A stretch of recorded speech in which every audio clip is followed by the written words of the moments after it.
মানুষ হও বেটা, মানুষ হও। আব্বা নষ্ট হয়ে গেলে, একটা ছেলেকে বলি আব্বা, নষ্ট হয়ে গেলে, পয়চা গেলে তোমার খবর কেউ নিবে না।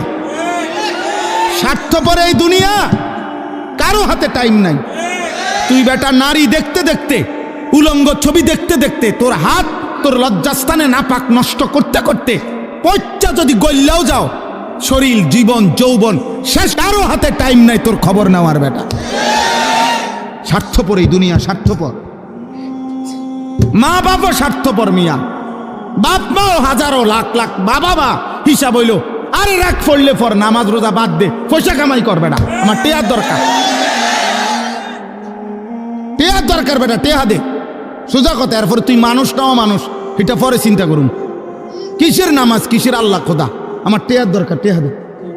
হ্যাঁ যা বিদেশ যা, নইলে দেশে থেকে কাম কর, এত কথা বুঝি না আমি, আমার টেহার দরকার। স্বার্থপর দুনিয়া। তুমি নষ্ট হয়ে গেলে কেউ ভাবার টাইম নাই, কারো টাইম নাই, কারো টাইম নাই।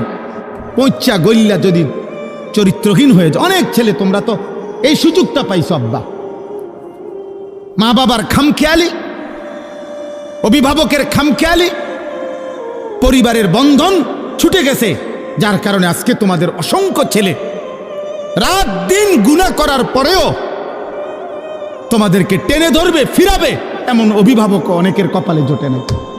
365 দিনে খুদার 1 বছরে নামাজ পড়ে নাই, একদিনও ফজরের নামাজ, কিন্তু মানুষরূপী এই হাইওয়ানকে, আহারে তোর কপালে একটা মানুষ জোটে নাই যে তারে হাত ধরে বলবে, কিরে আব্বা তুই কোনোদিন ফজর পড়বি না?